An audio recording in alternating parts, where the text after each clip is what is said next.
Have you ever felt that you wanted to escape your current life's circumstances, society, or just the world in general to perhaps go and live somewhere reclusive, somewhere you won't be disturbed, like a cabin in the woods, on top of a mountain, or just somewhere else more peaceful? Maybe you feel this way regularly, catching yourself daydreaming of just disappearing to a place that is calm, away from all of the corruption and degradation of the world, away from all of the drama. There is a reason why you feel these negative feelings that you want to get rid of, and I will soon explain what this reason is.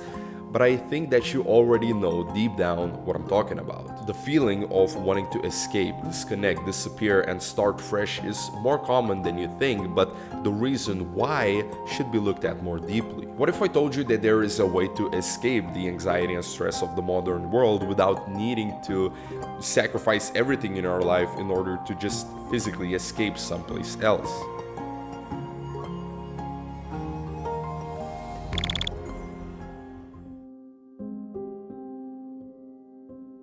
Before we get into ways of how we can escape into a better life, we first need to understand why we feel the need to disappear in the first place. I believe there is one major reason for wanting to get away: entertainment technology. You probably noticed that by now your phone has pretty much become a part of you. Think about it. Have you ever had a full day when you actually don't turn on your phone at all? And what do we usually use our phone for nowadays?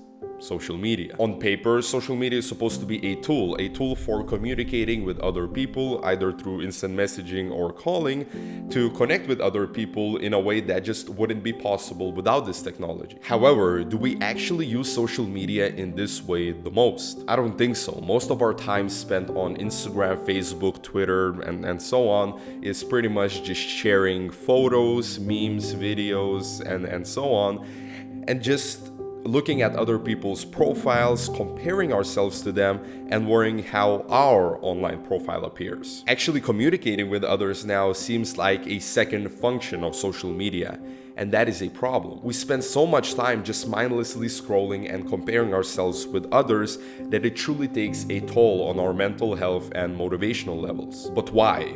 Because of the nature of the things we are consuming. When we're comparing ourselves with others online, we see a fake reality of a person and not at all how that person looks and acts in the real life. This creates insane and unrealistic standards for ourselves, degrades our level of achievement or potential achievement, and just wastes time because we are spending all of this time and energy focusing on somebody else instead of improving our past selves. On the other hand, when we scroll, we usually consume quick and flashy videos, not educating or improving us at all, but just for entertainment. You can probably relate to turning on your phone to check a message or something and then just spending 15 minutes just scrolling and actually forgetting the actual purpose you turned on your phone in the first place. Also, you can probably recall those moments during that mindless scrolling or consuming that precisely in these moments you feel that wanting to disappear, to disconnect, or just delete social media because deep down you know that it's not good for you. It's like you are in a trance, but there is a conscious part of you clawing his or her way out to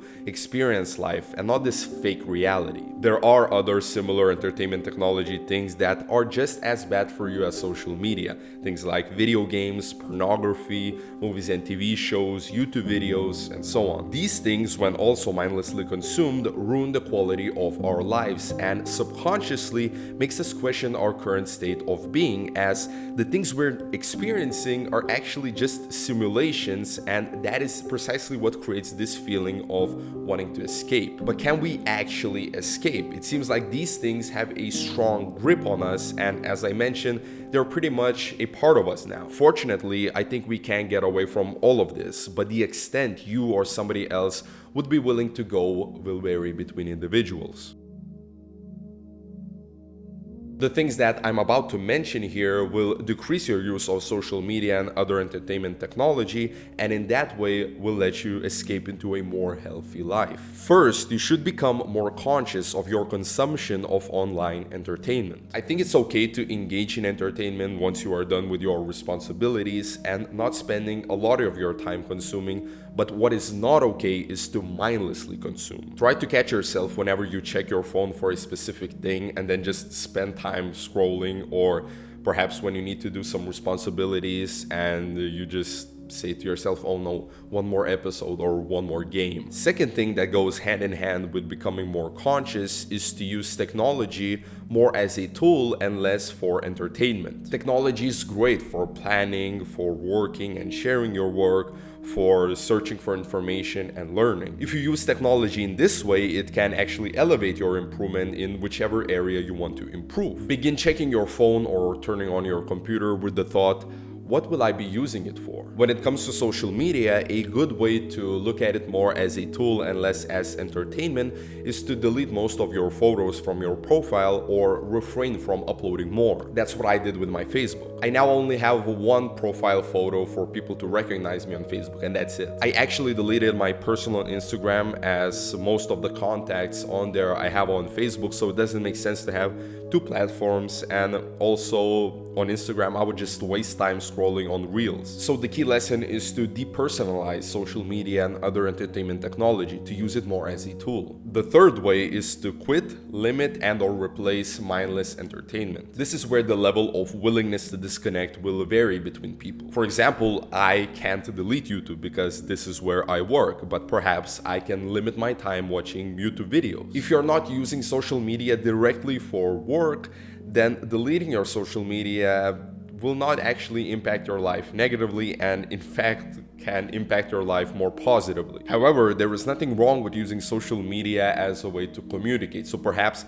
as an example, delete your Facebook app, which you spend most of your time scrolling, let's say, and keep the Facebook Messenger app to communicate with people when needed. Any way you decide to limit or quit your online consumption, you best think of ways to then replace this newly acquired free time. My first recommendation would be to start reading more. Doesn't matter what you read, but differently from mindlessly consuming, reading will almost always be of benefit for you, either if it's using your imagination, learning from the information, or just learning to focus, as reading is not as stimulating as online entertainment. The second recommendation would be to go outside or to nature more. What we are missing with all of this mindless scrolling and consuming is the actual silence and the actual living of life, and just observing your surroundings in nature, just outside with the fresh air, can have profound effects on both your physical and mental being. If you want to know how mindless scrolling and consumption affect your neuropsychology, check out my last video where I dive deep into the science of